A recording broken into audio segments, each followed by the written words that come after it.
उन्हाच्या वेळेस जर एका कारमध्ये बसला असला आणि जर सगळ्या काचा वगैरे बंद असतील तर आतलं टेम्परेचर काय होणार, वाढणार का कमी होणार? वाढणार हा. ऑब्विसली. हा. सर मला सांगा, क्लायमेट चेंज बद्दल जे फीडबॅक लूप्स असतात, मी ते ऐकलं होतं, ते नेमकं काय आहे? तर 2015मध्ये 194 देश एकत्र आले होते पॅरिस क्लायमेट ॲग्रीमेंटसाठी.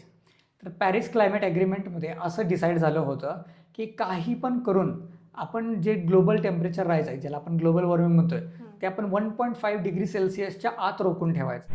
की आपल्याला कमी करायचं आहे 50% आणि सगळे कॉन्ट्रीब्युशन्स फॉलो जरी झाले असते तरी कार्बन रिडक्शन कमी होणार आहे फक्त 2.5%.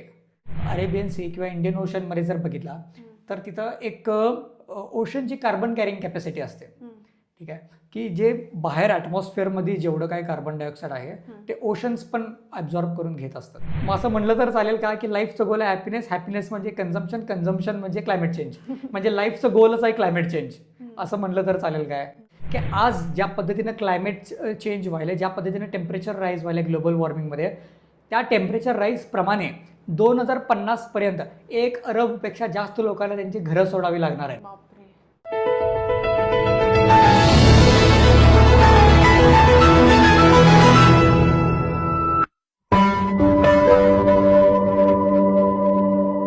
काही लोक फक्त बोलत नाही तर आपल्या विचाराने एक वेगळी ओळख निर्माण करतात. आजचा माझा गेस्ट माझ्याच कॉलेजमधील एक चेहरा आणि ज्यांचं बोलणं ऐकायला टीचरसुद्धा बेंचवर येऊन बसायचे.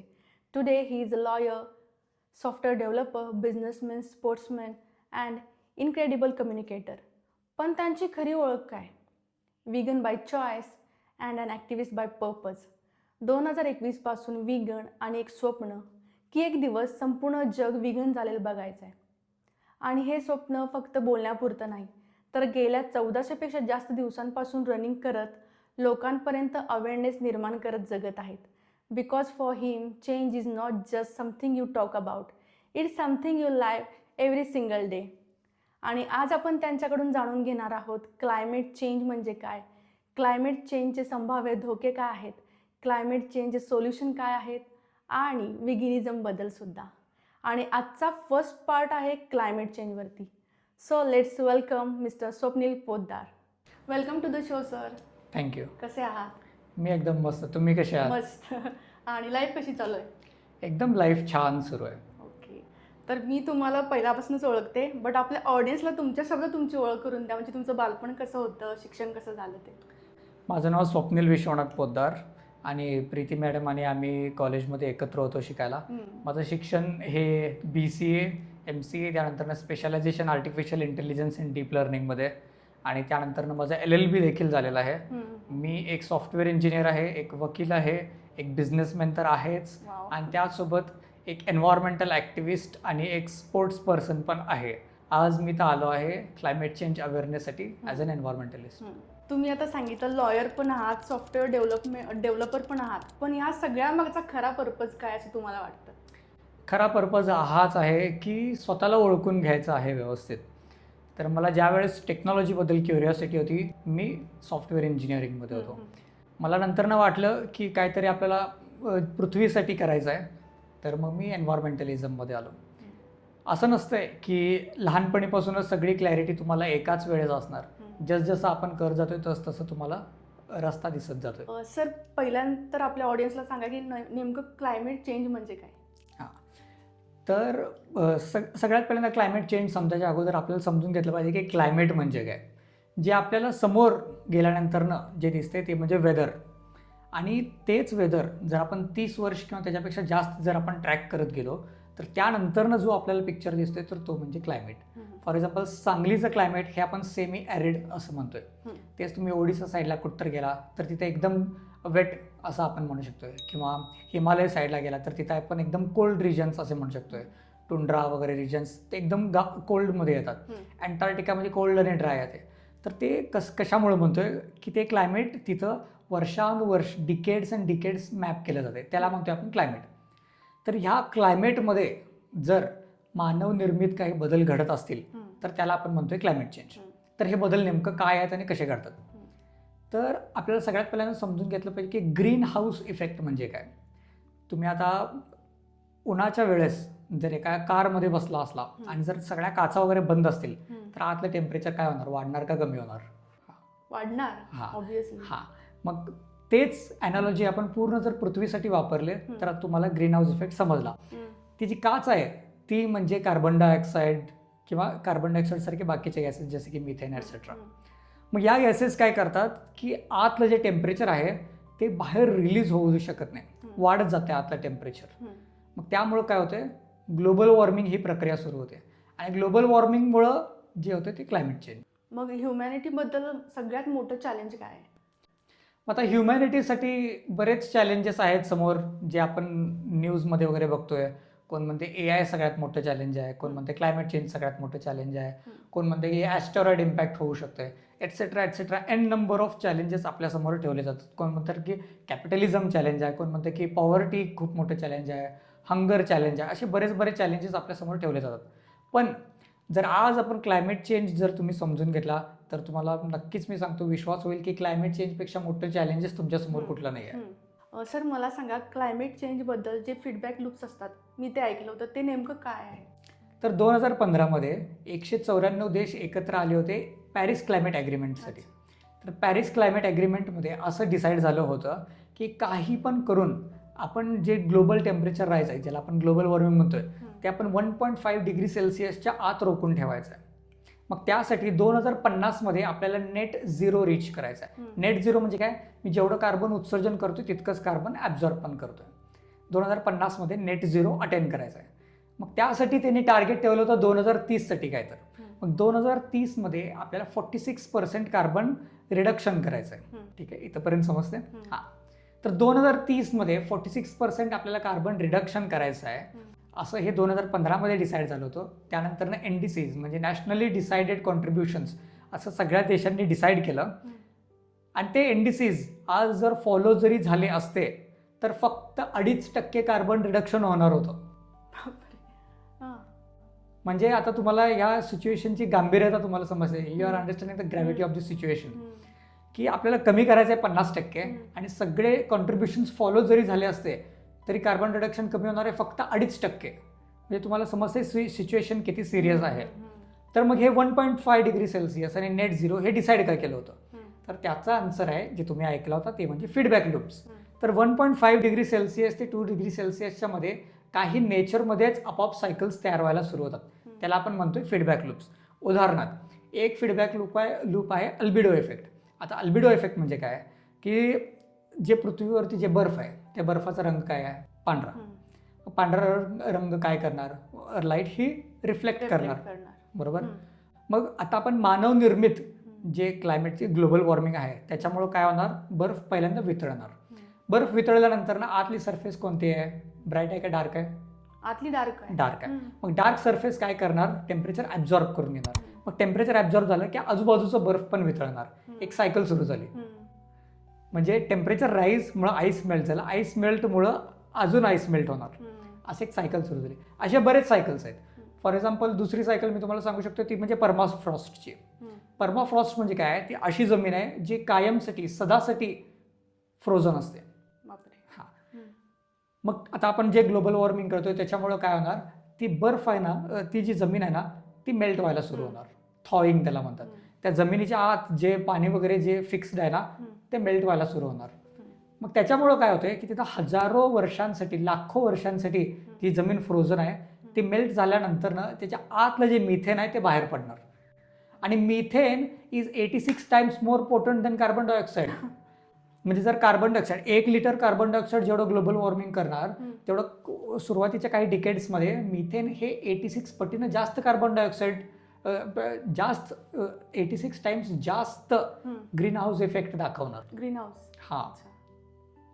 मग असे बरेच सायकल्स आहेत आणि याच्याबद्दल आपल्याला मीडियामध्ये वगैरे कुठंच जानकारी नाही आहे. आणि हे सायकल्स आता सध्या सुरू झालेले आहेत. आता ते फ्रोझन एरिया म्हणताय ना तुम्ही, तर तो नेमका आता कुठे आहे पृथ्वीवर? हां, तो पृथ्वीवरती एकदम नॉर्थ साईडला येतोय. म्हणजे रशिया, कॅनडा त्या साईडला ते रिजन्स जास्त आहेत. आणि फक्त त्या साईडलाच न जाता आपल्या भागात पण आपण एक फीडबॅक सायकल्स बघू शकतोय. फॉर एक्झाम्पल जर तुम्ही अरेबियन सी किंवा इंडियन ओशनमध्ये जर बघितला तर तिथं एक ओशनची कार्बन कॅरिंग कॅपॅसिटी असते. ठीक आहे, की जे बाहेर ॲटमॉस्फिअरमध्ये जेवढं काही कार्बन डायऑक्साईड आहे ते ओशन्स पण ॲब्झॉर्ब करून घेत असतात. जर आता टेम्परेचर वाढलं तर ओशनची कार्बन कॅरिंग कॅपॅसिटी कमी होते. म्हणजे ओशन जे कार्बन जे शोषून घेऊ शकत होते ते आता घेऊ शकणार नाहीत. मग ते एक्स्ट्रा जे कार्बन आहे ते कुठं राहिलं, ॲटमॉस्फिअरमध्येच राहिलं. मग त्यामुळं काय होणार, टेम्परेचर अजून वाढणार. मग टेम्परेचर अजून वाढलं तर ओशनची कार्बन कॅरिंग कॅपॅसिटी अजून कमी होणार. ओशनची कार्बन कॅरिंग कॅपॅसिटी अजून कमी झाली तर ते बाहेर वाढलेलं कार्बन ते हवेतच साठून राहणार. त्यामुळे अजून टेम्परेचर वाढणार. इथं अजून एक फीडबॅक सायकल सुरू झाली. आता समुद्राच्या सरफेसच्या थोडंसं जर तुम्ही आत आला तर कोरल रीफ्स आहेत. कोरल रीफ जे तुम्ही जिंदगी ना मिलेगी दोबारा वगैरे पिक्चरमध्ये बघितलं असणार, डिस्कवरी नॅशनल जॉग्राफिकवरती बघितलं असणार. ते कोरल रीफ जे आहेत ना ते एक इकोसिस्टीम आहे ज्याच्यामध्ये हंड्रेड्स ऑफ डिफरंट स्पीशीज तिथं राहतात. वेगवेगळ्या प्रजात्या तिथं असतात. आता टेम्परेचर वाढल्यानंतर ना कोरल्सचं ब्लिचिंग होतं, ते तिथं राहू शकत नाहीत. आणि कोरल्स ज्या वेळेस मरतात तर त्याच्यामध्ये जे स्टोअर आहे ते पण कार्बन बाहेर पडणार. असं वेगवेगळ्या लेवल्सवरती वेगवेगळे सायकल सुरू होतात. आता समुद्राच्या थोडंसं बाहेर आला तर तिथं वॉटर वेपर आहे. Water vapour itself is a green house gas. म्हणजे जर टेम्परेचर वाढलं तर वॉटर वेपर वाढणार, वॉटर वेपर वाढली तर आणि परत टेम्परेचर वाढणार. आणि हे ओशन्समधले सायकल्स झाले. आता मी तुम्हाला बर्फातले सायकल सांगितले, असेच सायकल्स इनलँड पण असतात. फॉर एक्झाम्पल आता टेम्परेचर वाढलं तर त्याच्यामुळे एक्स्ट्रीम वेदर इव्हेंट्स वाढणार. एक्स्ट्रीम वेदर इव्हेंट्स म्हणजे काय, पूर, दुष्काळ किंवा थंडर किंवा असे बरेच एक्स्ट्रीम वेदर इव्हेंट्स वाढतात. एक्स्ट्रीम वेदर इव्हेंट्स जेव्हा जेव्हा होतात तेव्हा झाडं पडतात.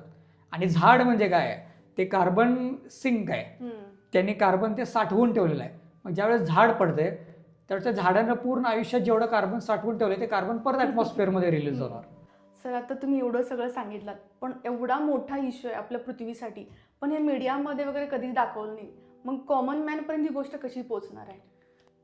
पहिल्यांदा आपल्याला समजून घ्यायला पाहिजे की मीडिया तरी कशी काम करते.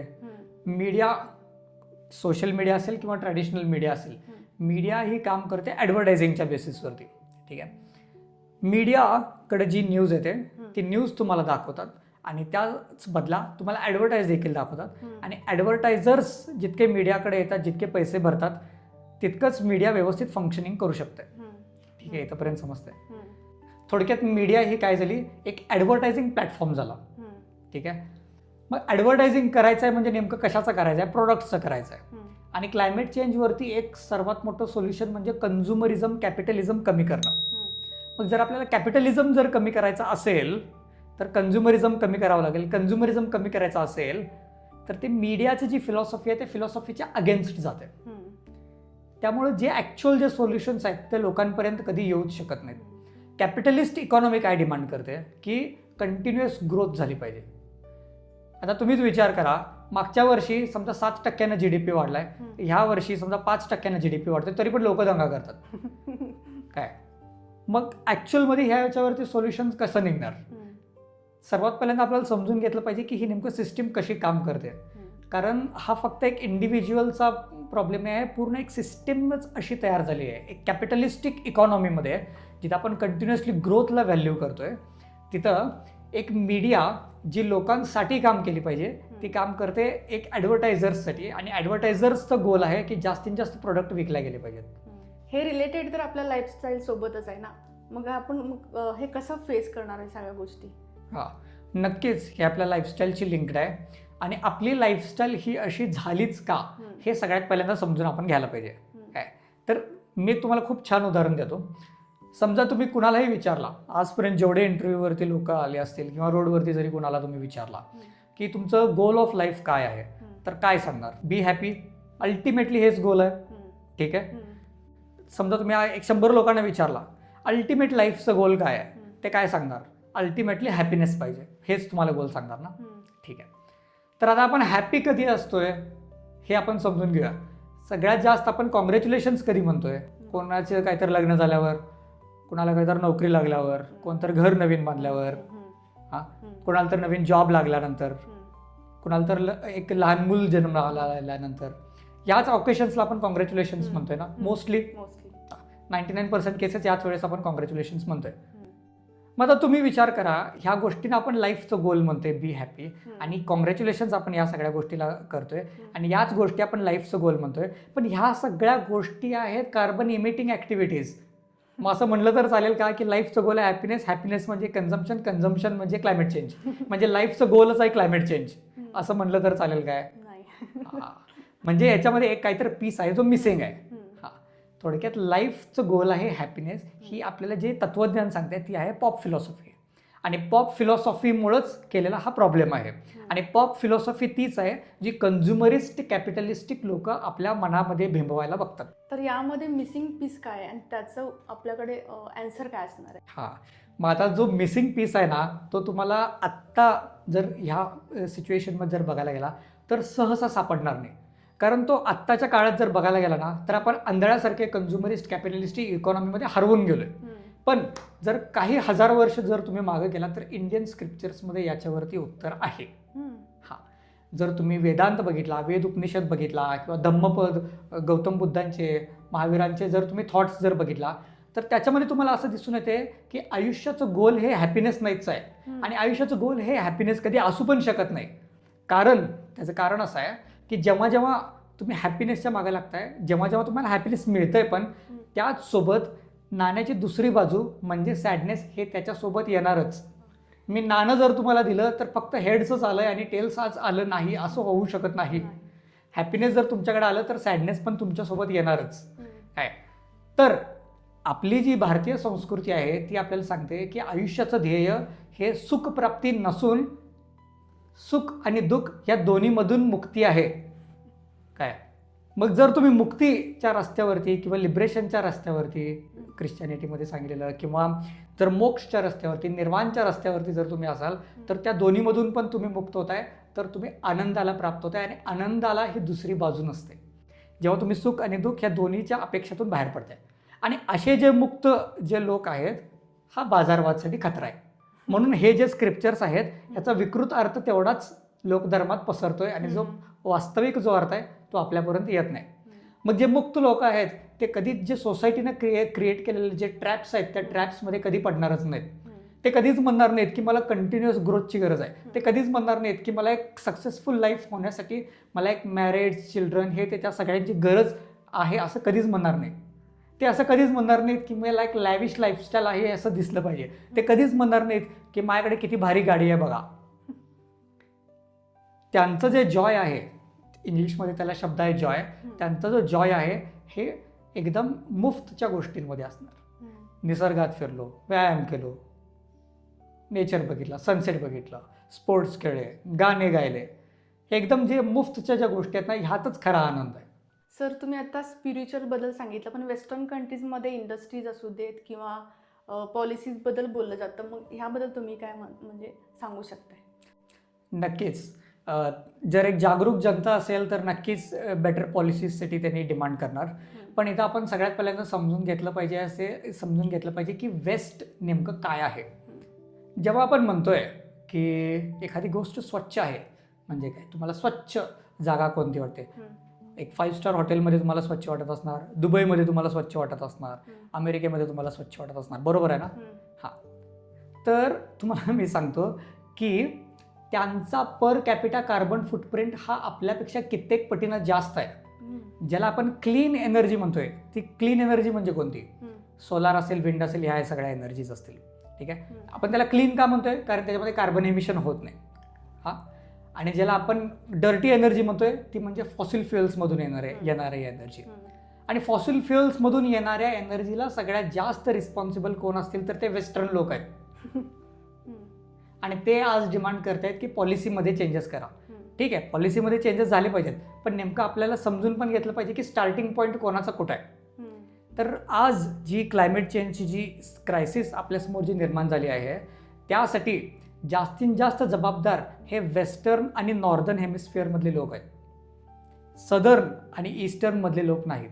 जे इक्वेटरच्या एकदम जे जवळ जे लोक राहतात तिथं सगळ्यात कमी एज्युकेटेड लोक आहेत, त्यांचा कार्बन फुटप्रिंट सगळ्यात कमी आहे, ते ह्यासाठी सगळ्यात कमी जबाबदार आहेत आणि त्यांच्यावरती याचा सगळ्यात पहिल्यांदा मारा होणार आहे. तर जेव्हा आपण पॉलिसीजबद्दल बोलतोय त्यावेळेस सगळ्यात पहिल्यांदा समजून घेतलं पाहिजे की कुठली पण पॉलिसी जी आहे ती इनकम्प्लीट आहे. पॉलिसीज म्हणजे काय आहे? सगळ्यात बेस्ट पॉलिसी कोणती? ज्याच्यामध्ये पॉलिसीची गरजच नाही. फॉर एक्झाम्पल तुम्हाला आता रस्त्यावरून जायचं आहे, तर आता तुम्हाला कोण नियम सांगायची गरज नाही की तुम्ही डाव्या हातानेच गेलं पाहिजे, उजव्या हाताने गेलं नाही पाहिजे. समजा एकदम जास्त गर्दी असेल तर एका बाजूनं लोक जाणार, एका बाजूनं लोक येणार, हे कोण सांगायची आता गरज नाही आहे.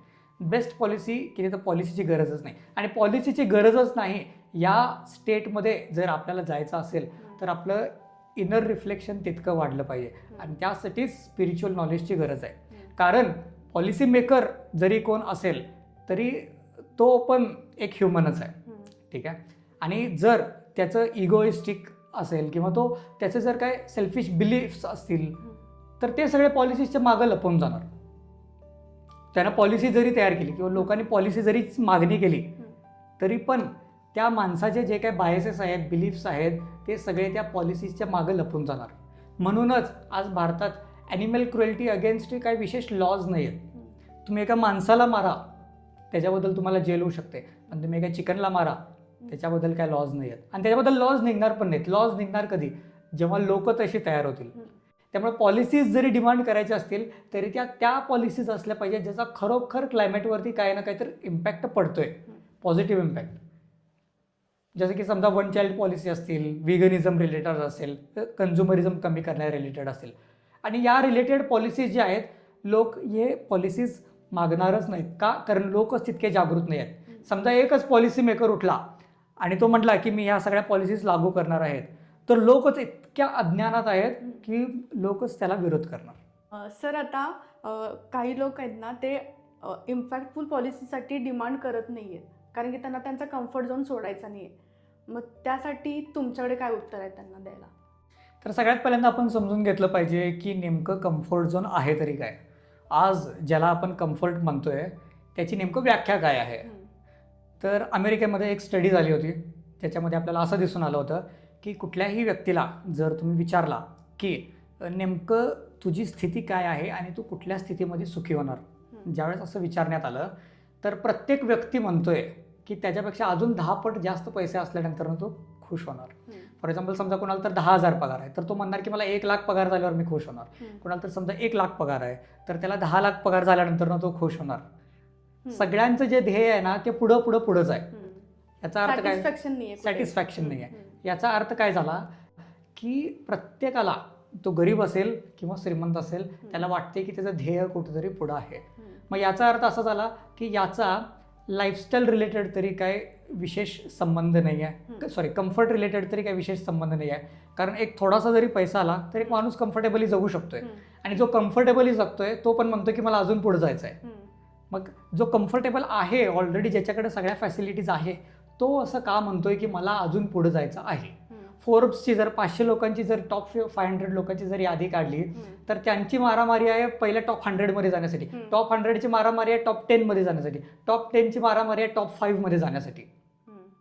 हे असं का आहे? त्यांच्याकडे काय कम्फर्ट कमी आहे काय? आज जे बिलियनर्स आहेत त्यांच्याकडे काय कम्फर्ट कमी आहे काय? नाही. तर इथं परत विषय तोच येतोय की आपली नेमकं कम्फर्टची व्याख्या काय आहे. तर मुळात आपली फिलॉसॉफीच चुकीची आहे. आपण पहिल्यांदा समजून घेतलं पाहिजे की नेमकं पैसा म्हणजे काय आहे आणि त्याचा उपयोग काय आहे. तर एक ग्राफ आहे, मी तुम्हाला फोटो पाठवतो. त्या ग्राफमध्ये आपल्याला असं दिसून येते की ज्याच्याकडे पैसे अजिबातच नाही आहेत तो दुःखी आहे. थोडेफार पैसे आले तर तो खुश आहे, नॉर्मल आहे, हॅपी आहे. एक ठराविक लेवलपर्यंत त्याच्या हॅपीनेसमध्ये आणि पैसे कमाईमध्ये आणि हॅपीनेसमध्ये एक ग्रोथ दिसते त्याच्यामध्ये. पण त्याच्यानंतर तो पूर्णपणे प्लॅटू होऊन जातोय. आणि एक पॉईंट नंतर पैसे जास्त वाढेल तर तो एवढा दुःखी पण होत जातोय. याचा अर्थ आपण समजून घेतला पाहिजे की त्या प्लॅटूमध्ये नेमकं आपल्याला कुठं राहायचं आहे. आणि याच्यामध्ये दुसरा पॉईंट असा पण आहे की आपणच बघितलं पाहिजे की नेमका आपला कम्फर्ट काय आहे. आज जे आपण लाईफ जगतोय ही सस्टेनेबलच नाही आहे, ही कंटिन्युअस ग्रोथ सस्टेनेबलच नाही आहे. आणि याच्यामुळे जो क्लायमेट चेंज व्हायला आहे त्यामुळं बऱ्याच इंडस्ट्रीज कोलॅप्स होणार आहेत, बऱ्याच इंडस्ट्रीजने पूर्ण अर्थव्यवस्था कोलॅप्स होणार आहे. आणि याच्यामध्ये दुसरा पॉईंट म्हणजे आपणच सगळ्यात पहिल्यांदा समजून घ्यायला पाहिजे की आपण ज्याला कम्फर्ट म्हणतोय हा कम्फर्ट महत्त्वाचा आहे का, जो खरोखर ॲक्च्युअलमध्ये कम्फर्ट आहे तो गरजेचा आहे. म्हणजे फॉर एक्झाम्पल मी तुम्हाला थोडंसं क्लिअर करून सांगतो की आज ज्या पद्धतीनं क्लायमेट चेंज व्हायला, ज्या पद्धतीनं टेम्परेचर राईज व्हायला ग्लोबल वॉर्मिंगमध्ये, त्या टेम्परेचर राईजप्रमाणे 2050पर्यंत 1 अरबपेक्षा जास्त लोकांना त्यांची घरं सोडावी लागणार आहे. हां, extreme weather events, heat waves, droughts, त्याच्यामध्ये आपण जगूच शकत नाही. मग हा कम्फर्ट असा आहे की आपण लिटरली कर्ज काढून खर्च करायला अशातला हा प्रकार आहे हा. आपण पृथ्वीमधून सगळे जे मोठमोठे कॉर्पोरेट्स असतील ते सांगतात की आम्हाला इतका प्रॉफिट झाला, तितका प्रॉफिट झाला, याच्यामध्ये आम्हाला इतकी ग्रोथ दिसली, तितकी ग्रोथ दिसली. पण जे नेचरमध्ये जे एक्स्ट्रॅक्ट झालं तिथं जे लॉस झाला त्या लॉसबद्दल कुठं बोलणं आहे काय? कुठंच नाही. त्यामुळं मी तुम्हाला सांगू इच्छितो की ज्या वेळेस आपल्याला प्यायला पाणी नसणार आहे, खायला अन्न नसणार आहे, ती परिस्थितीकडं ज्या परिस्थितीकडे आपण चाललोय ती परिस्थिती आपल्याला बरी वाटते का? आपण एक आत्ताच जर आपण थोडंसं सस्टेनेबली जर आपण जगत गेलो, थोडंसं वाईजली, थोडंसं स्पिरिच्युअली जर आपण जगत गेलो, तर त्याच्यानंतरनं जे काय मिळेल ते जास्त महत्त्वाचं आहे. याच्याबद्दल मी एक छोटासा लेख पण लिहिला होता ज्याच्यामध्ये मी उदाहरण दिलं होतं की जुन्या काळात आपण मातीच्या घरात राहत होतो. मातीच्या घरात ज्या वेळेस आपण राहत होतो त्यावेळेस आपलं कार्बन उत्सर्जन कमी होतं आणि एक पॉईंट येणार आहे फ्युचरमध्ये ज्यावेळेस पूर्ण सोसायटी कोलॅप्स होणार आहे, त्याच्यानंतरनं परत आपल्याला मातीच्याच घरात राहावं लागणार आहे. मग तेच जर आपण अगोदरच जर समजून घेतलो तर कदाचित बिलियन्स ऑफ लोक वाचू शकतात. आणि आज ज्या प्रकारे टेम्परेचर राईजचा जो ट्रेंड आहे याच्यामध्ये निश्चितपणे 4 अरब लोकांची मौत ते आहे. सर, आत्ताच आपण सस्टेनेबल लिव्हिंगबद्दल बोललो, पण मी असं ऐकलं की प्लास्टिक रिसायकलिंग किंवा झाड लावलं किंवा EVबद्दल जर आपण हे सगळं केलं तर क्लायमेट चेंज नक्की थांबू शकतं. तुम्हाला काय वाटतं? तर हे सगळे जे मेथड्स आहेत ना, या सगळ्या मेथड्सवरती मी खूप डीपमध्ये अभ्यास केला. जर तुम्हाला इंटरेस्ट असेल तर आपण एक पॉईंटवरती जाऊ शकतोय. खरंच तुम्हाला इंटरेस्ट आहे याच्यामध्ये डीपमध्ये जाण्यासाठी? हां. तर सगळ्यात पहिल्यांदा आपण हे सगळ्यांनीच ऐकलंय की प्लास्टिक रिसायकल केल्यानंतरनं क्लायमेट चेंज थांबणार. परंतु याचा आणि क्लायमेट चेंजचा लांबपर्यंत काहीही संबंध नाही. प्लास्टिक रिसायकल केलेले बाकीचे फायदे आहेत. प्लास्टिक रिसायकल करणं हे खरोखर पृथ्वीसाठी चांगलं आहे. पण क्लायमेट चेंज ही पूर्ण वेगळी समस्या आहे आणि त्याच्यावरती प्लास्टिक रिसायकलिंग जे आपण म्हणतोय ते लागू होत नाही. मुळात प्लास्टिक जे आहे ते तयारच करतात त्या पेट्रोकेमिकल कंपन्या ज्यांच्यामुळं क्लायमेट चेंज सध्या व्हायला आहे, फॉसिल फ्युएल्सवाल्या कंपन्या. आणि त्यांनी सुरुवातीलाच हे डिसाईड केलं होतं जेव्हा त्यांना समजलं की प्लास्टिक रिसायकलिंगची जबाबदारी आमच्यावरती पडू शकते, तर त्यांनी म्हटलं की प्लास्टिक रिसायकलिंगची जबाबदारी आपण पूर्णपणे जनतेवरती सोपवून देऊया. आणि मागच्या 30-40 वर्षात जेवढे काही प्लास्टिक रिसायकलिंगवरती काम झालं आहे त्याच्यामध्ये आजपर्यंत फक्त 10% प्लास्टिक रिसायकल झाले. बाकी 90% प्लास्टिक बऱ्यापैकी जे आहे तसं आहे किंवा जे थोडंफार प्लास्टिक आहे ते जाळण्यात आलं आहे. बापरे. आणि प्लास्टिक सगळं पूर्ण पृथ्वीवरचं प्लास्टिक रिसायकल जरी झालं तरी क्लायमेट चेंज रोखण्यामध्ये त्याचा वाटा फक्त 3 ते 5% असणार आहे फक्त. हां. आणि त्यातलं पण 10% आता एवढ्या वर्षानंतरनं झालं आहे. म्हणजे विचार करा, आजपर्यंत 30-40 वर्षाच्या ड्राईव्ह नंतरनं फक्त 0.3 to 0.5% सोल्युशन याच्यावरती निघालेलं आहे. आणि झाडं लावतात आपण सगळेजण झाडं लावतो, मग त्याबद्दल काय तुम्हाला म्हणजे म्हणायचं आहे? आता झाडे लावा झाडे जगवा याच्यापेक्षा तर गाजलेला नारा पृथ्वीवरती कुठं नसेल, खास करून भारतात. पण तुम्हाला मी सांगू इच्छितो की जी झाडं आहेत त्यांची काय तर कार्बन सिंक करून घ्यायची कॅपॅसिटी असते. तर ते एखादं झाड किती कार्बन शोषून घेतलंय हे जर आपल्याला टेस्ट करायचं असेल, जाचायचं असेल, तर आपल्याला त्याचं बघितलं पाहिजे ड्राय वेट काय आहे. फॉर एक्झाम्पल समजा हे झाड असेल तर हे झाड मला पूर्णपणे वाळवलं पाहिजे सगळ्यात पहिल्यांदा. आणि वाळवल्यानंतर मला समजणार की नेमकं यानं कार्बन किती त्याच्यामध्ये रोखून धरलंय. बरोबर आहे? कारण आपल्याला ध्येय काय आहे, हवेमध्ये जो ॲटमॉस्फिअरमध्ये जे कार्बन आहे ते रोखून धरायचं आहे. तर ती रोखण्याची जी क्षमता आहे ती प्रत्येक झाडाची वेगळी आहे. प्रत्येक झाडाचीच वेगळी नाही तर त्या झाडाच्या प्रत्येक लाईफ सायकलमध्ये वेगळी आहे. तर लाईफ सायकलबद्दल जर बोललं तर ते झाड सुरुवातीच्या काही काळामध्ये आणि शेवटच्या काही काळामध्ये कार्बन जास्त शोषून घेत नाही. फक्त मधल्या काळात ज्यामध्ये त्याचा ग्रोथ सुरू आहे त्याच काळात फक्त ते कार्बन शोषून घेत आहे, ॲब्झॉर्प्शन. आणि त्या काळात पण किती घेतं आहे हे आपण सगळ्यात पहिल्यांदा समजून घेतलं पाहिजे. जर एखादं मोठं झाड जरी म्हटलं, एखादं वड्याचं पिंपळाचं जरी झाड म्हटला तरी ते 30 ते 40 वर्षात 1 टन कार्बन ॲब्झॉर्ब करून घेणार. आणि एक ॲव्हरेज इंडियन दरवर्षी 2.5 टन कार्बन उत्सर्जित करतोय. Single person. म्हणजे सिंगल पर्सन एका वर्षात 2.5 टन कार्बन उत्सर्जन करतोय आणि एक झाड आहे ते 40 वर्षात 1 टन ॲब्झॉर्ब करून ठेवतोय. मग सांगा याच्यामध्ये काय गणित बसणार आहे. आणि तुम्हाला सांगू इच्छितो की जी आपण झाडं लावतोय त्यातली 90% झाडं पहिल्या 5 वर्षात मरून जातात आणि पुढच्या 5 वर्षात त्यातले पण 5% मरून जातात.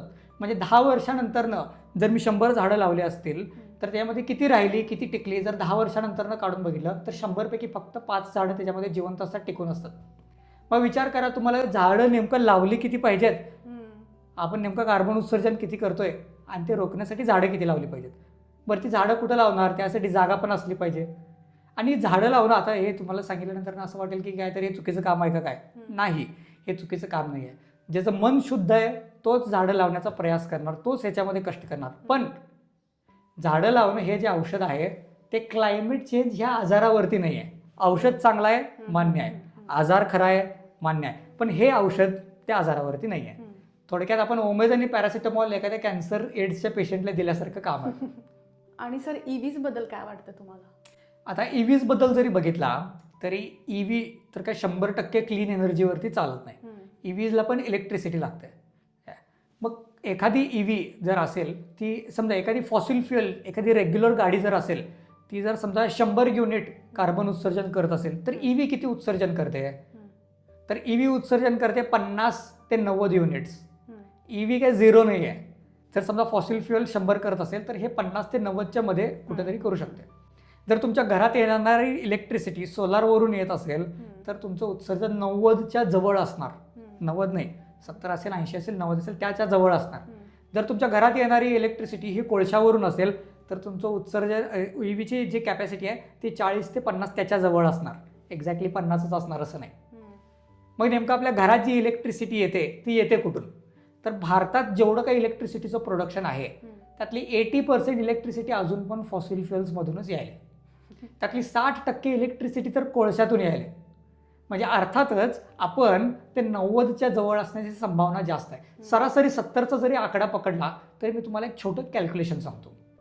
सगळे सरकार असतील, कॅपिटलिस्टिक असतील, श्रीमंत लोक असतील, आपल्याला स्वप्न दाखवतात की भारतात पण प्रत्येक व्यक्तीकडे गाडी असली पाहिजे. गाडी असली म्हणजे तुम्ही सक्सेसफुल झाला आणि भारतात प्रत्येक व्यक्तीकडे गाडी असेल एवढा मी भारताचा विकास करणार. बरोबर आहे. तर विचारच करूया की ज्या लोकांकडे गाडी जास्त आहे त्या लोकांकडे नेमकं किती गाड्या आहेत. तर अमेरिकेत 1000पैकी 900 लोकांकडे गाड्या आहेत. तोच आकडा भारतात 1000पैकी 1000पैकी 30 आहे. त्यांच्यात 1000पैकी 900, आपल्याकडे 1000पैकी 30, म्हणजे आपल्यापेक्षा जवळपास 30 पटीनं जास्त आहे. मग 30 पटीनं जास्त आहे. त्यातनं EVचं 30% एफिशियन्सी तुम्ही वजा पण केला, ऑन ॲव्हरेज आपण 70 पकडलो होतो, 30% एफिशियन्सी कमी जरी केला तरी तुमचं 21 टाइम्स एमिशन वाढणार आहे, कमी नाही होणार. आपला ध्येय आहे कमी करायचं आहे. पण जर सगळ्यांकडे गाड्या झाल्या आणि सगळ्या EV जरी असल्या तरी आपलं एमिशन वाढणारच आहे, कमी होणार नाही आहे. त्याच्यावरती उत्तर एकच आहे, तुम्ही EV वापरा किंवा तुमची रेग्युलर गाडी वापरा, त्याचा मुळातच कमी वापर करणं हे त्याच्यावरती उत्तम सोल्युशन आहे. आणि याच्यापेक्षा जर भारी सोल्युशन अजून काय पाहिजे असेल तर ते म्हणजे आपलं पब्लिक ट्रान्सपोर्ट सुधारणे. जसे की आपल्या इंडियन रेल्वेज आहेत ते बऱ्यापैकी इलेक्ट्रिसिटीवरती चालतात आणि मला वाटतं सोलारवरती पण बरंच काही त्याच्यावरती काम झालेलं आहे. आणि पब्लिक ट्रान्सपोर्ट सुधारणं हे अत्यावश्यक आहे. एक डेव्हलप्ड कंट्री ती नाही ज्याच्यामध्ये एक गरीब व्यक्ती पण 4 चाकी चालवतोय. एक डेव्हलप्ड कंट्री ती आहे ज्याच्यामध्ये एक श्रीमंत व्यक्ती पण पब्लिक ट्रान्सपोर्टनी जातोय. सर, AI आणि टेक्नॉलॉजी क्लायमेट क्रायसिस सॉल्व्ह करू शकतील का नवीन प्रॉब्लेम निर्माण करू शकतील, तुम्हाला काय वाटतं? तर आता जर AIची जर आता सध्या जर सिच्युएशन जर बघितला तर AIचा यूज नेमका कशासाठी होतोय आणि कुठं होतोय. आपला जेवढा काय डेटा आहे ते डेटा खेचून घ्यायचं ते काम करतंय. आपला डेटा ते खेचून घेतात कारण त्यांना त्याच्यावरती अल्गोरिदम्स ट्रेन करायचे असतात. अल्गोरिदम्स जे ते ट्रेन करतात त्याचा वापर जो होतोय तो जास्तीत जास्त होतोय ॲडव्हर्टायझिंगसाठी, तुम्हाला एखादी गोष्ट विकण्यासाठी. सोशल मीडियामध्ये सगळ्यात जास्त AIचा वापर होतोय. दुसरीकडे कुठे AIचा वापर तुम्हाला जास्त दिसायला, सोशल मीडियामध्येच तुम्हाला AIचा जास्त वापर दिसतोय. आणि सोशल मीडियाचं काम आहे तुमच्या मनात ती बेचैनी निर्माण करणं जेणेकरून तुम्ही जास्तीत जास्त वस्तू विकत घेणार. आणि यासाठी जास्तीत जास्त AIचा वापर होतोय. मग जर AIची फिलॉसॉफीच आहे की कन्झ्युमरिझम, भांडवलशाही, बाजारवाद वाढवायचा आहे तर क्लायमेट चेंज ते कमी कसं करणार. क्लायमेट चेंज वाढवायची टेक्नॉलॉजी आहे AI, क्लायमेट चेंज कमी करायची नाही. सर, मी असं ऐकलंय की AIमध्ये डेटा सेंटर आहे आणि त्याच्यामध्ये वॉटर कंझम्पशन किंवा एनर्जी कंझम्पशन होतं. तर मग ह्याच्यासाठी रिस्पॉन्सिबल कोण आहे? कॉर्पोरेटर्स आहेत, इंडिव्हिज्युअल आहे की गव्हर्नमेंट? तुम्हाला काय वाटतं? आता AI तर एक इंडस्ट्री आहे ज्याच्यामध्ये एनर्जी आणि वॉटर कन्झम्पशन जास्त आहे. जर मी तुम्हाला ओव्हरऑल पूर्ण ब्रॉड टर्मवरती जर मी तुम्हाला उत्तर द्यायचं झालं की या पूर्ण क्लायमेट क्रायसिसमध्ये इंडिव्हिज्युअल रिस्पॉन्सिबल आहे का गव्हर्नमेंट रिस्पॉन्सिबल आहे का कॉर्पोरेशन्स रिस्पॉन्सिबल आहेत, तर हे पिक्चर खूप कॉम्प्लेक्स आहे. कारण याच्यामध्ये एक गोष्ट आहे ती म्हणजे क्लायमेट इनजस्टिसची. क्लायमेट इनजस्टिस म्हणजे काय? क्लायमेट चेंज मगाशी जे मी सांगितलं की नॉर्दर्न आणि वेस्टर्न हेमिस्फिअरमधल्या लोकांनी जास्त तयार करून आले, त्यांनी पैसा जास्त कमवला आहे, त्यांचं जे बाहेरून दिसणारी लाईफ सुधारले, पण क्लायमेट चेंजचा मारा आपल्यावर जास्त ओढतोय. त्यामुळं क्लायमेट इनजस्टिस याला म्हणतात. त्यामुळं नक्कीच याची जो बोज आहे तो सगळ्यांवरती इक्वल नाही आहे. आणि मध्ये काहीतरी एक आकडा निघाला होता की डेव्हलप्ड कंट्रीजनी इंडियाला $60 ट्रिलियन दिले पाहिजेत क्लायमेट चेंजशी लढण्यासाठी. 60 ट्रिलियन एवढे झाले. आपल्या वर्षाचं ॲन्युअल GDP आपलं 4 ट्रिलियनच्या आसपास आहे. एवढं ते आपलं ध्येय आहेत. एवढे पैसे त्यांनी आपल्याला दिले पाहिजेत. हां, तर आता यासाठी तरी नेमकं रिस्पॉन्सिबल कोण आहे? तर नेमकं रिस्पॉन्सिबल कोण आहे? प्रत्येक लेवलवरती ह्याचे रिस्पॉन्सिबिलिटीचे लेवल्स बदलत जातात. पण एकदम डीपमध्ये जर जाऊन मला एखादं उत्तर याच्यावरती द्यायचं असेल तर ते असं आहे, आपला मनुष्याचा अहंकार. मनुष्याचा अहंकार जर गरीब असेल तर त्याला वाटतंय की मी एखाद्या श्रीमंत माणसासारखा व्हावा. तर तो श्रीमंत माणसाच्यात असेल तर त्याला असं वाटतंय की मी गरीब माणसाला अजून गरीब करून त्याच्याकडे जेवढं होईल तेवढं मी लुबाडून घ्यावं. त्याला त्या लेवलवरती गेल्यानंतर वाटतंय की मी गव्हर्नमेंटमध्ये मॅनिप्युलेशन्स करू. आणि गव्हर्नमेंटमध्ये आल्यानंतर मनुष्याच्या अहंकाराला वाटतंय की मी ही खुर्ची माझ्याकडे ठेवण्यासाठी मी अजून कॅपिटलिझमचा प्रमोशन करू. त्यामुळं पूर्ण जी स्टोरी जी फिरून फिरून येते ते आपल्या अहंकाराकडेच येते. त्यामुळे मी सोल्युशन पण हेच सांगतोय की तुम्ही कुठल्याही मार्गाने क्लायमेट चेंज सॉल्व्ह करायला बघा, तो सोल्युशन येऊन थांबतोय ते माणसाच्या अहंकारापर्यंत. कारण तुमच्याकडे ज्ञान किती आहे किती नाही याच्यामध्ये याचं जास्त काय इथं योगदान नाही आहे. इथं फरक काय पडतोय की तुमच्याकडे नेमका अहंकाराची तुमचा स्तर कुठल्या लेवलवरती आहे. जर तुमचा अहंकार कमी असेल तर तुम्ही आपोआपच या बाजारवादावरून बाहेर पडता, आपोआपच तुम्ही क्लायमेट चेंजला लढण्यासाठी तुम्ही बाहेर येता. सर, आता तुम्ही सांगितल्याप्रमाणे माणसाचा अहंकार तर क्लायमेट चेंजसाठी रिस्पॉन्सिबल आहे, पण ह्याच्यासाठी खरंच काही सोल्युशन आहे का? हां, कारण आता हे सगळे विचार केल्यानंतर असं वाटतं की याच्यामध्ये काही सोल्युशनच नाही आहे. कारण एक म्हणजे स्थिती एवढी भयानक आहे ते आपल्याला माहीत नाही. त्यानंतर आपल्याला हे पण माहीत नाही की जे आपण सोल्युशन्स जे आपल्याला म्हणतोय की काम करतील ते सोल्युशन्स पण काम करत नाहीत. तर नेमकं याच्यावरती काय सोल्युशन्स आहे काय? तर एक सोल्युशन मी तुम्हाला ऑलरेडी सांगितलेलं आहे. कन्झ्युमरिझम किंवा कॅपिटलिझम जे आपण कंटिन्युअसली गोष्टींच्या वस्तूंच्या संग्रहाच्या मागं लागलो आहे ते काम करत नाहीत. कारण वस्तूचा वापर करून तर आपण आनंदी होऊ शकत नाही, पण वस्तूच्या निर्माण करून तर पृथ्वीचं शोषण नक्कीच होतं. हे एक तुम्हाला मी सांगितलेलं आहे. याच्यावरती अजून एक जो सगळ्यात जास्त उपायकारक गोष्ट असू शकते ती म्हणजे पॉप्युलेशन कंट्रोल करणे. आता भारतामध्ये पर कॅपिटा इमिशन 2.5 टन जरी असलं तरी आपली लोकसंख्या इतकी जास्त आहे की आपण वर्ल्डमधल्या टॉप 4 टॉप 5 एमिटर्समध्ये कायम असतोय आपण, कारण आपली लोकसंख्याच तितकी जास्त आहे. मग भारतासारख्या ठिकाणी जर क्लायमेट चेंज रोखण्यासाठी काय सोल्युशन असेल तर ते म्हणजे पॉप्युलेशन कंट्रोल. तर शेतीचा शोध लागायच्या अगोदर आपली पॉप्युलेशन होती जवळपास 1 करोड. शेतीचा शोध लागल्यानंतर आपली पॉप्युलेशन झाली 25 करोड आणि आज आपली पॉप्युलेशन आहे 800 करोड. आणि ह्या पृथ्वीवरती सगळ्यात हेल्दी अमाऊंट ऑफ पॉप्युलेशन आहे 200 करोड. जर आपल्याला मगाशी मी सांगितलेलं पॅरिस क्लायमेट ॲग्रीमेंटमधलं नेट झिरो जर मीट करायचं असेल, 1.5 डिग्री सेल्सिअसच्या आत जर आपल्याला टेम्परेचर रोखून ठेवायचं असेल तर आपलं कार्बन एमिशन जवळपास निम्मे करायचे 2030पर्यंत. आणि 2030मध्ये आपल्याला ज्या लेवलवरती एमिशन करायचे होते ते एमिशन आपले लास्ट टाईम होते 1980sच्या सुरुवातीला, आणि त्यावेळेस आपली पॉप्युलेशन होती जवळपास निम्मी. म्हणजे जरी आपल्याला नुसतं बेअरली सस्टेनेबल जरी राहायचं असेल तरी आपल्याला 800 करोडचे 400 करोड असायला पाहिजे होतो आपण, आणि हेल्दी पॉप्युलेशन ठेवण्यासाठी 200 करोड. आणि पॉप्युलेशन कमी करायचे म्हणजे काय कोणाला मारायची वगैरे काय गरज नाही. लोक आपापच म्हातारी होतात, मरून जातात. आपल्याला फक्त जे नवीन मुलांना जे जन्म द्यावे त्याचा दर कमी केला पाहिजे. फॉर एक्झाम्पल जर 3-4 मुलं जन्म देत असतील तर तुम्ही 1-2 मुलांना जन्म दिला तरी बास आहे. मी तर म्हणतो की नवीन पिढीला जन्म घालतानाच विचार करा, गरज असेल तरच घाला, नाही तर घालू नका. आणि घालायचं जरी असेल तरी छातीवरती हात ठेवून सांगतो 1पेक्षा जास्त मुलांना जन्म घालायची गरज नाही आहे.